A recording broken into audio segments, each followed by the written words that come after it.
He laments the whole situation, taking his anger out on Cruz, and reminds her that she's just a trainer, not a racer. He breaks Cruz's trophy in the whole spiel, which in turn pisses her off. I wanted to become a racer forever. Because of you. Didn't think that one through, didn't you, champ? Cruz heads off into the dead of night and leaves McQueen and Mac to sleep under a bridge because, of course, neither of them had the wherewithal to book a hotel, I guess. McQueen struggles to find motivation and binges TV in the middle of the night, which I can't blame him for because we've all been there, right? Storm's chances of winning are 95.2%. Jeez, and I thought that Amazon stuff we had in Formula 1 was bad enough. So Lightning phones up Mater, searching for some kind of solitude and inspiration in a bid to beat Storm. Mater inadvertently mentions the fact that Doc Hudson, the man behind a lot of the tricks passed down to Lightning, was most probably taught those tricks from someone else. And so they head down to Thomasville to try and seek them out. They also pick up Cruz along the way after Lightning makes a heartfelt apology for being a martyr earlier on. They head down to the old dirt track to meet up with Smokey, Doc's mentor from them good old days. How the geezer outlived Doc, I don't know, but it's conventional to the plot, so I'll just ignore that shit for now. So they end up going to a tavern where they meet up with some more legends from Doc's time. I didn't like fast weather.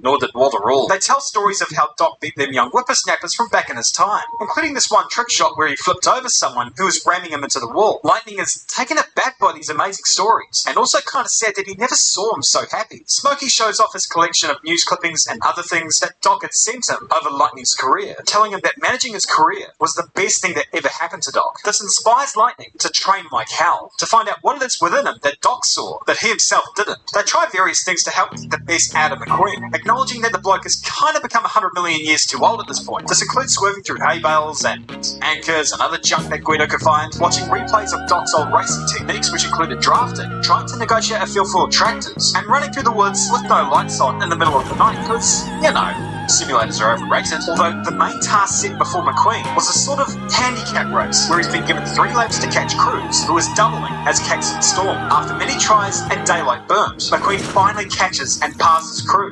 Until he doesn't.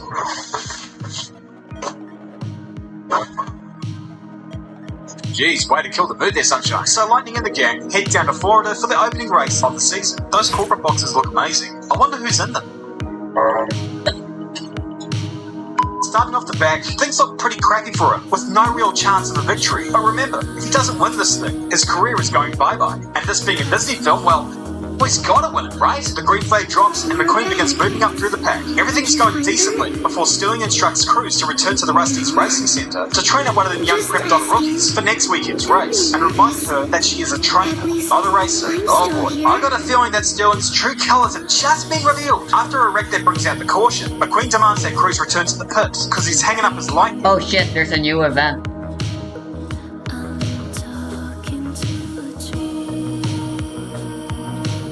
I'm gonna bother with it tomorrow. And giving the 95 to Cruz mid-race. Basically, he acknowledged that he can't beat Storm, but that Cruz probably could, and that this would be her only chance at the big time. It feels good to see a veteran, no matter how good, successful, and legendary they are, give a young, promising rookie a shot on the main stage. Fernando, Kimi, and after some teething issues, McQueen gets on the headset, takes the rein as crew chief, and helps get Cruz settled into a rhythm. Remembering the training drills that she and McQueen went through back in Thomasville, she works her way up to the front, and now Storm understands the threat at hand, and he's got to address it. You can play dress up all you want, but you'll never be one of us. God, he's a dick. Cruz begins to lose motivation, but McQueen immediately reminds her that she has gotten into his head and that she effectively had the high ground. I think she regains her composure, and now she's right on Caxton's ass.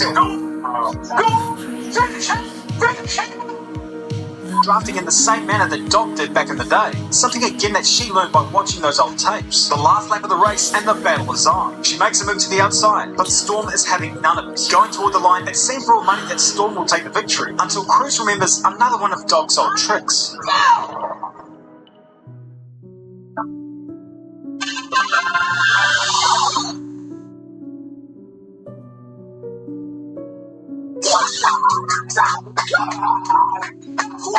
So she wins the race, and all is right in the world. But not with Sterling, who wasn't too happy with how that all went down. Or rather, he tries to save face and recruit Cruz as a permanent racer for the Rusty's team. But Cruz, she basically told him to get f***ed. This is music to Texas ears, or whatever the hell cars have in this dimension. And Julie signs Cruz to race under the coveted Team Dynaco banner. Sterling is fine with it, I suppose. He's about to get on McQueen's case before an announcement declares McQueen as the joint winner, seeing as how he started the race. I mean, that's kind of like what happened with Eric Almirola. Only difference is McQueen did it voluntarily, so that he wouldn't be venting on the bus ride back home. What this meant was that McQueen could now decide exactly how long he wanted to race for. That was part of the deal. It's also been made easier now that Tex had bought Rust-eze from Sterling, giving McQueen a cool boss. Rust-eze gets a decent owner. Cruz and McQueen are now teammates.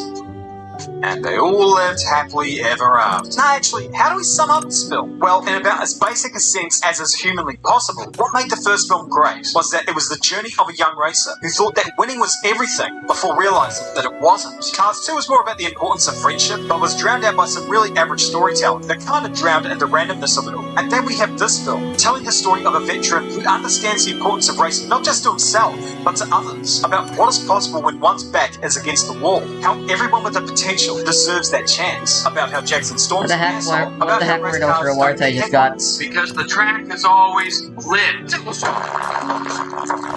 That was the first film, I know, but I had to bring it back for old time's sake. Anyways, thank you all for watching. Drop a comment below, subscribe to the channel if you're awesome, and always remember, keep it respectful, be wholesome, don't be a marnus, and as always, I'll see you all later.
Okay.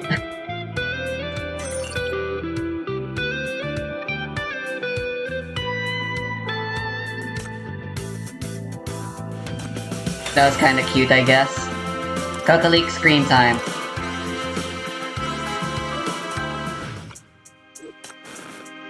Not too bad, I suppose. Why the fuck?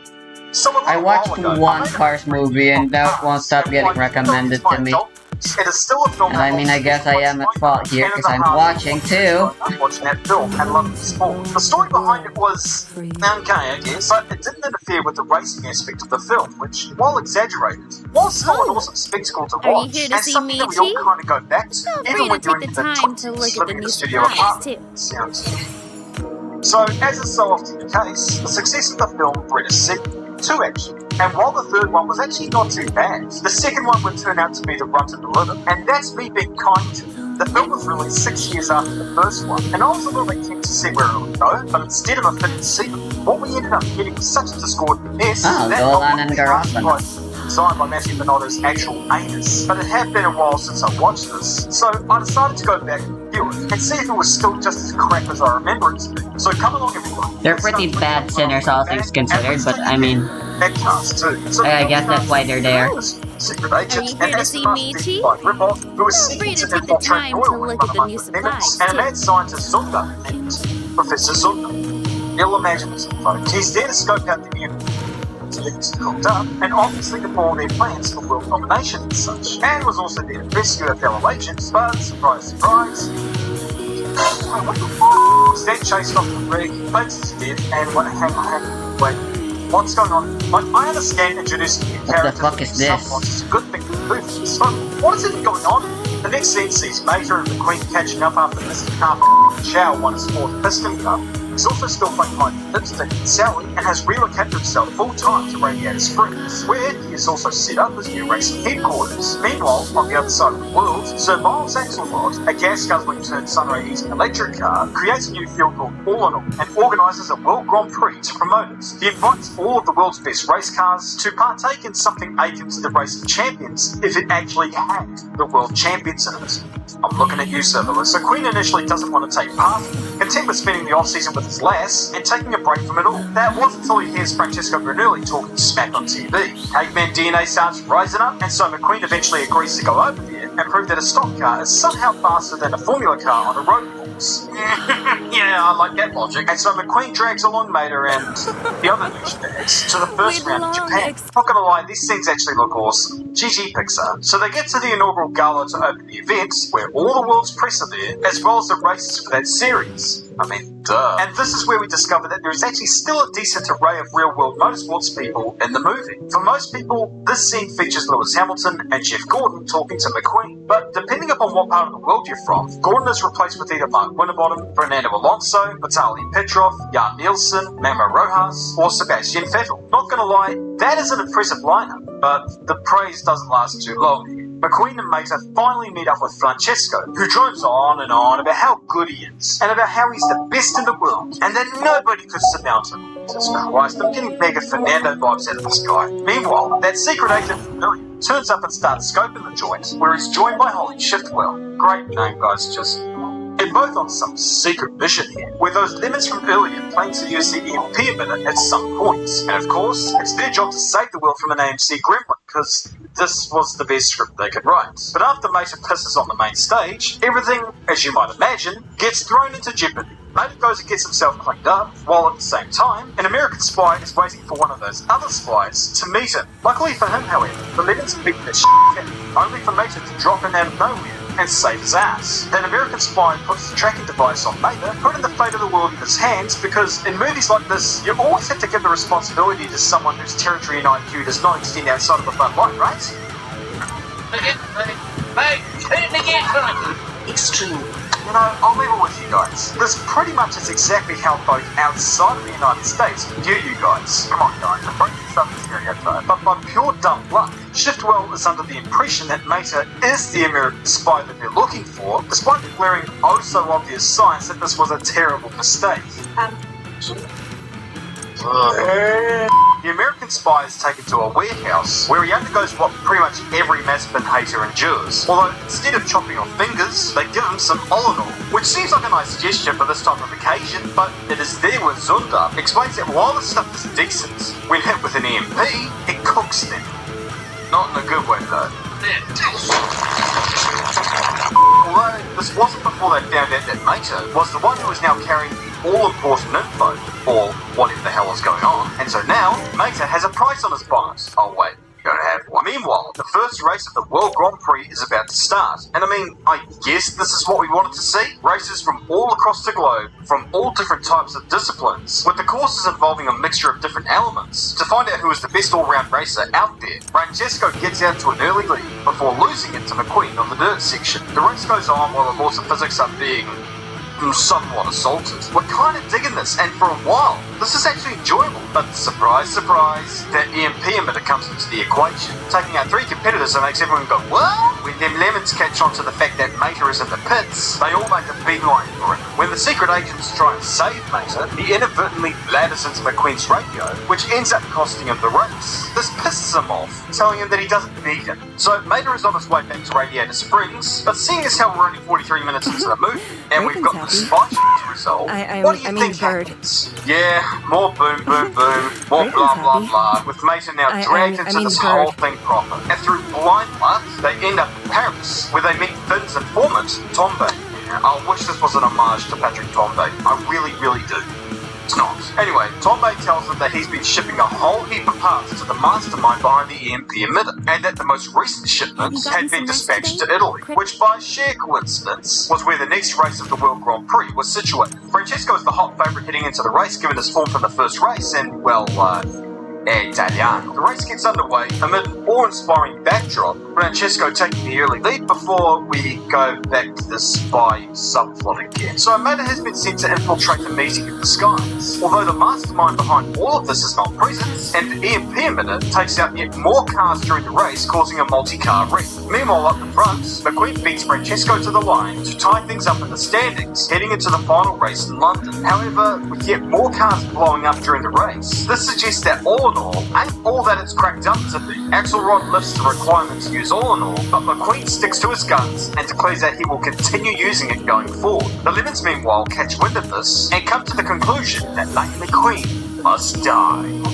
Meanwhile, Maiden and Missile and Shipwell are taken prisoner after their cover was compromised, which, I wasn't exactly protesting, seeing as how the finale in London was about to kick off, with Francesco and McQueen duking it out for the title. Francesco takes an early lead, before McQueen would eventually pass him before the end of the first lap before, the Lemons attempt to use the EMP emitter, however, for whatever reason, it doesn't blow up McQueen, but in their infinite wisdom, they planted a bomb in McQueen's pit, just in case. Maiden comes to the conclusion that this wasn't going to settle, and so he Forrest Gumps his way out of there and goes off to save McQueen. But unbeknownst to Maiden, the bomb that was supposedly in the pits was actually on him. He tries to stay away from McQueen at all costs. All the while McQueen is trying to catch up to him, they chase around on the track. Maiden deploys his jets and, okay, that's it. Nah, I'm done with this movie. Forget this. I'm done. Well, hey, look, for the sake of wrapping this whole thing up, I might as well soldier on. So, in a bid to try and deactivate the bomb, they find out it's voice activated, and that whoever activated the bomb wasn't there. The Lemons corner them before big old Red comes in with his big ass hose and wipes them all out. Can I even say this in 2021? All the while, Maiden figures out who is the mastermind behind all of this. Turns out, it was Axel. You know, the guy that founded the whole all in all thing. Apparently this whole thing was conceived as a way to make alternative fuel look bad, and force everyone to go back to using oil, because I mean, are you here to see me, Chief? Sense, I guess. Feel free to take the time to look at the new to force the bomb's supplies, too. deactivation, and would know it. Such just don't deserve to be wrong. And so the day is saved, McQueen and Maida are friends again, Maida receives a knighthood just and we're back at Radiator Springs. It turns out the reason McQueen didn't get cooked is because that all-in-all stuff never made it into his car, with it instead being replaced with the all-natural hippie juice from Phil. And finally, to round off the film, to compensate for the fact there was no clear winner at the final race in London, they host a final one in Radiator Springs, head-to-head, toe-to-toe. Alto y alto. Or, however, McQueen and Francesco battle it out once again, with McQueen getting the edge. Victory is certain before the movie ends, with Maida beating them out with those rockets. Yeah, this movie sucks just about as badly as I remember. Cool, I guess this I mean, is the yeah, thing they now. got some parts right, but a lot of aspects of the film were just awful. And it'll be the last time I watch this that's for sure. Although, the criticism of this movie did mean they at least tried harder for this film. And that one actually is worth the watch. But until then, drop a comment below, subscribe to the channel if you're awesome, and That's really always nice. keep it respectful, be wholesome, don't be a martyr, and as always, I'll see you all later.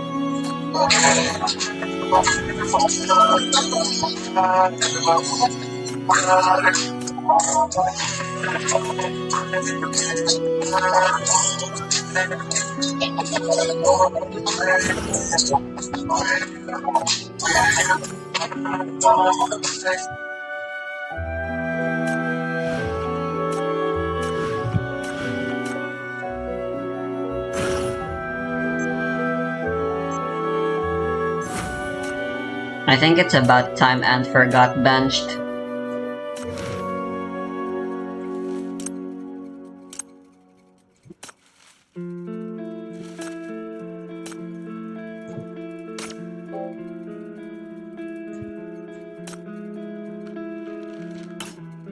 Thanks for coming. I'll write an excellent story this time.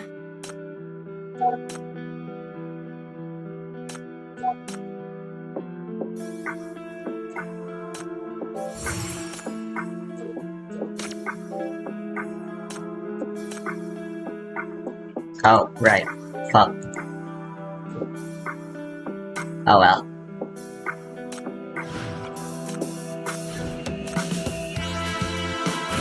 Let's fucking do this.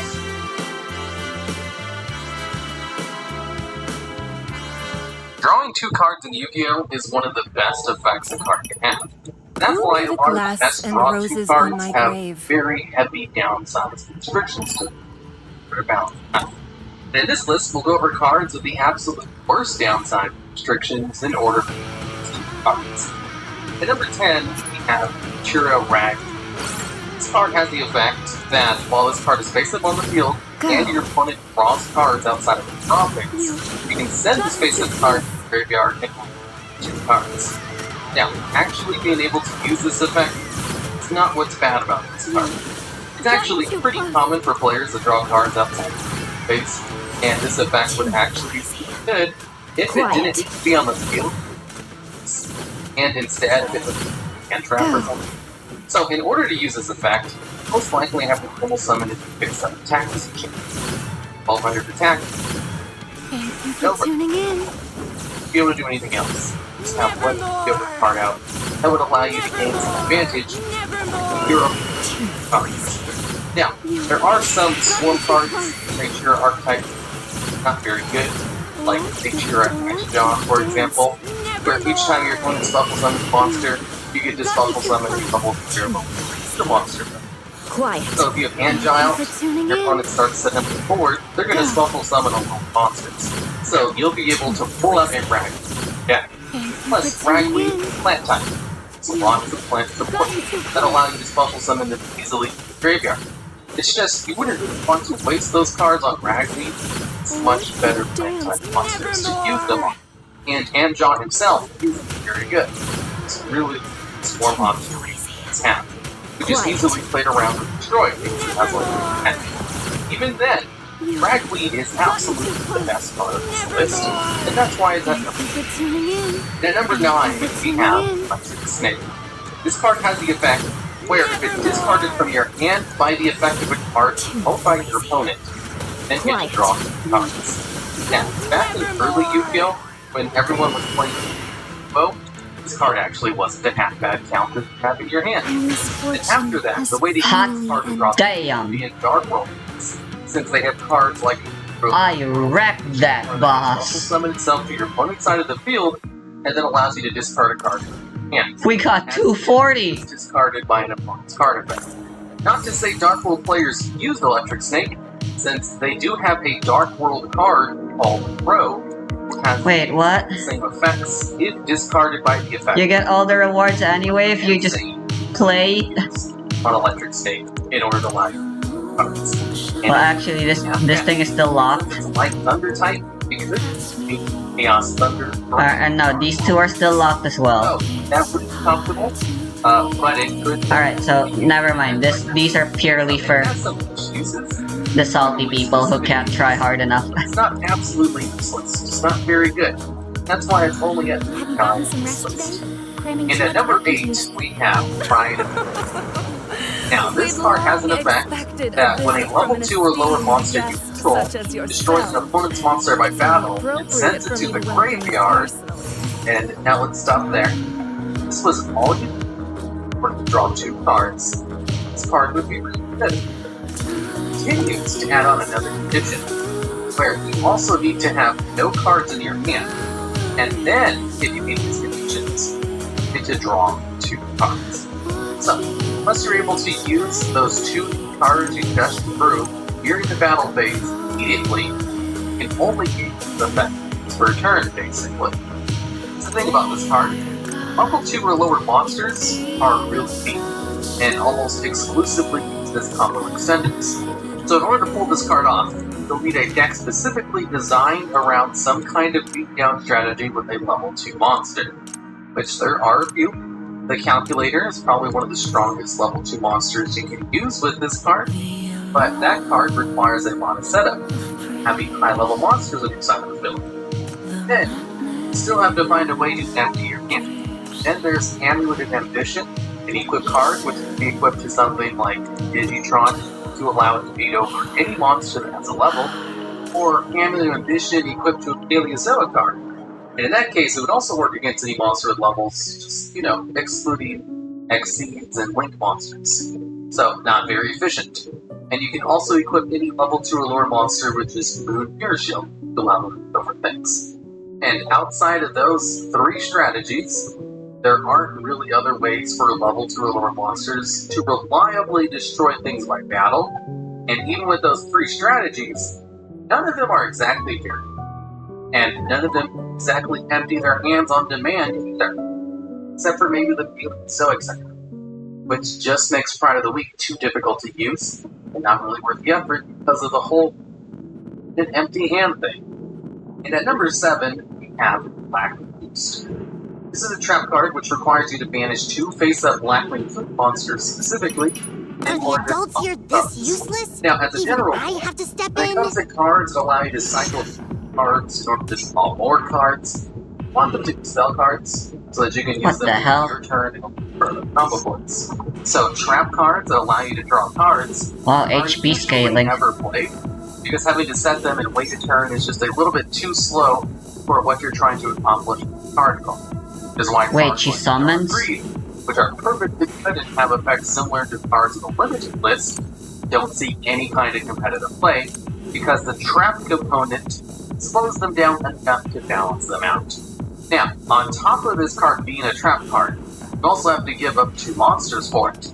And they have to specifically be tuner monsters, which ups the difficulty of activation. And then they have to be banished. An archetype that doesn't want their monsters vanished. So, with this card, you go -1 card economy, and you have to get rid of resources on the field. It's just a whole bunch of bad in an archetype that already has a card advantage. Go rock! Rolling. So, it's just kind of a really bad black support card. Although, if you really wanted to get full use out of it, Weird. Blackwing Blizzard the Far North can allow you to put 2 Blackwing tuners on the card. So you could then draw 2 cards. Bruh, we're allowed to play Plants vs. Zombies with her. Number 6, we have Extra Buff. This is a continuous trap card with an effect where each time a monster is added to your extra deck, you can place 1 spell counter on this card. Then you can send this card to the graveyard with 3 spell counters and 1 on 2 cards. Now, the only deck in which this might actually work is Pendulum decks. Those are ones that regularly add cards to the extra deck. And the Pendulum cards themselves are destroyed. And most good Pendulum decks want their cards to be destroyed in order to return back to the extra deck. How many mushrooms can exist at a time? Play this card. I'm guessing 3 is the max. The trap card is really limited, like I mentioned earlier. Why does she have to deal physical damage though? So, Now you see why it's a your huge turn mistake extend to combo underestimate monsters. So mushrooms and making the little cards gnomes. allow you to draw She would have been great with Eve. That being said, the fact that this card also uses spell counters specifically as its counter system means you can manipulate the spell counters on this card with card effects. And there's even a Pendulum archetype all about spell counters. So it's not completely useless. And at number 5, we have Mystical Cards of Light.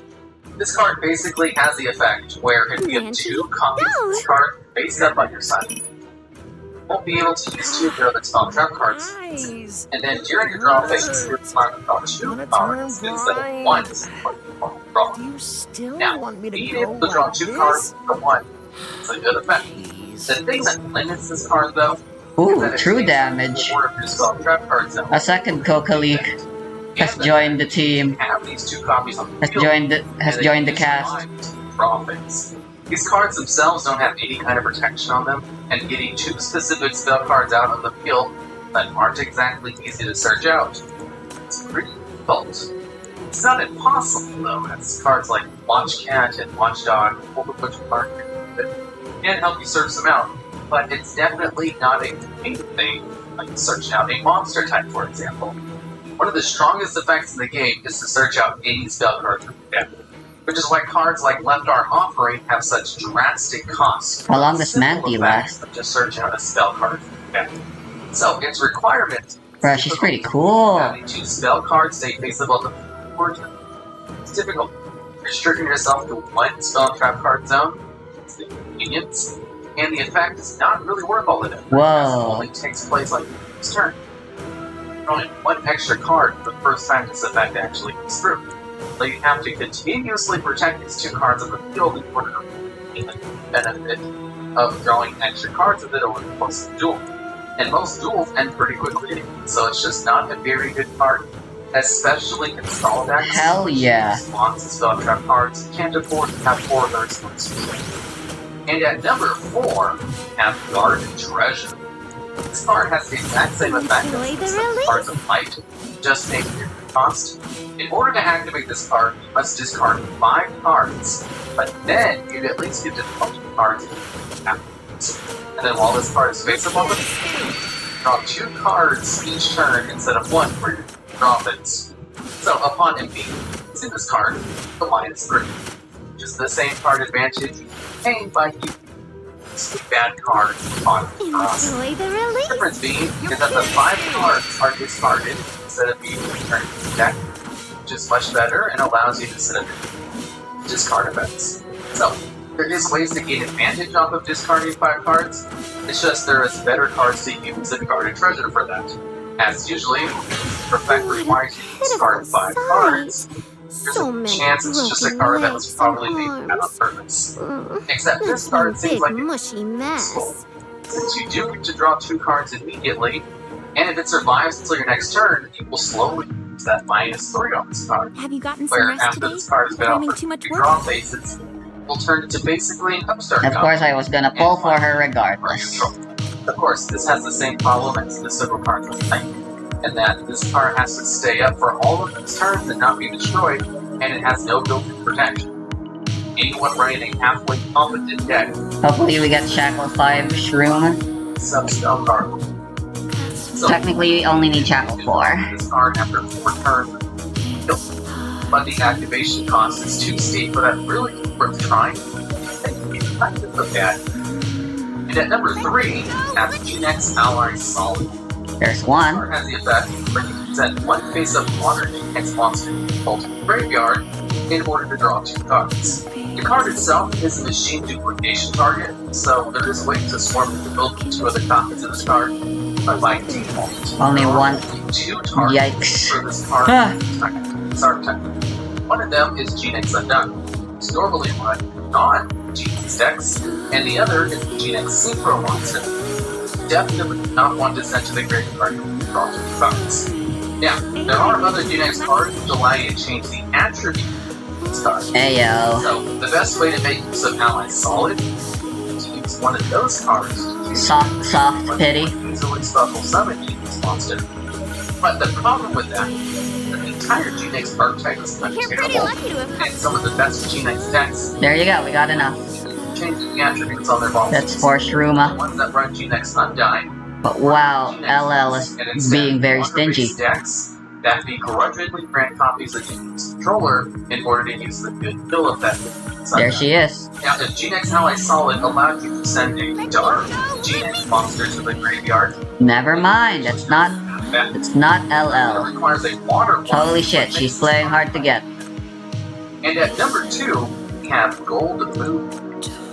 This card has an effect where you can add 2 cards from your hand to your opponent's hand, where you draw 2 cards. And there she And on is. top of that, it also has a hard Oh my, what a dollar. This card is straight up -3 in Why card don't we economy. all forget our Since, worries and have a first of good all, time? You lose 3 Let's do cards what from the your hand, animals do. which makes Wear you go nothing, -3. think about Your nothing, opponent and is then just gaining live in the 2 cards from moment. their hand, which turns that into a -5. Animals don't But think you about draw 2 nothing. cards, which brings I it mean, down they to are naked. -3.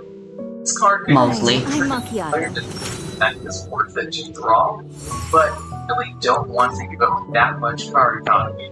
Unless the cards are given to your opponent are bad in your hands. I'll do one more, I kinda want Shackle 1. Life, which there are definitely decks that can take advantage of the cards you're giving to your hand. So this is a legitimate strategy. Yeah, fat chance. It's just not here, life, and almost always a gimmick.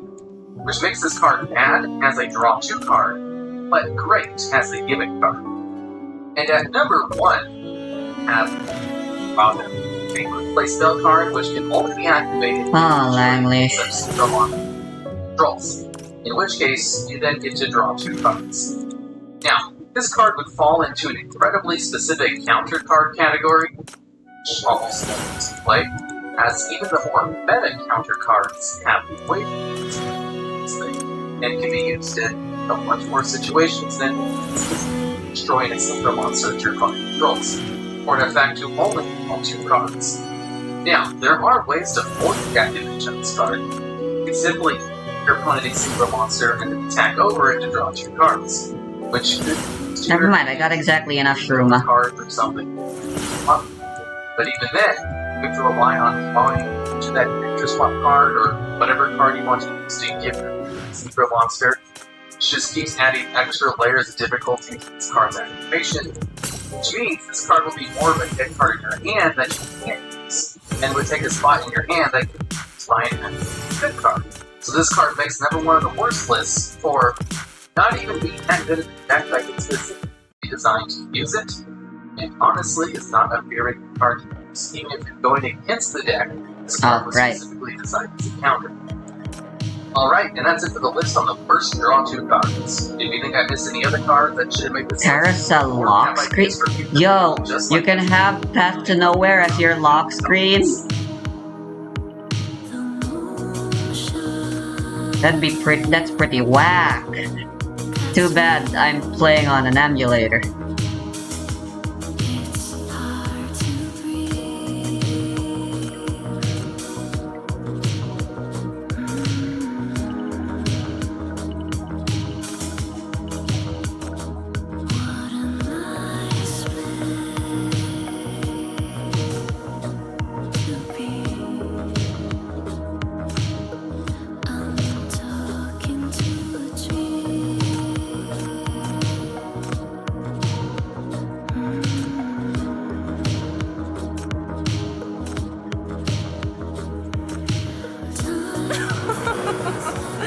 We'd long expected a visit from an esteemed guest such as yourself. It's only appropriate for me.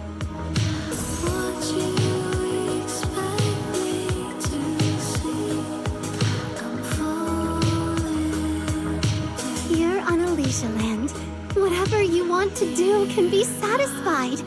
You can fall in love, you can feast and drink, pick up fights, or just lie around and do nothing. As you wish. Everything here is unrestricted, and the only thing that matters is to have fun. How shady.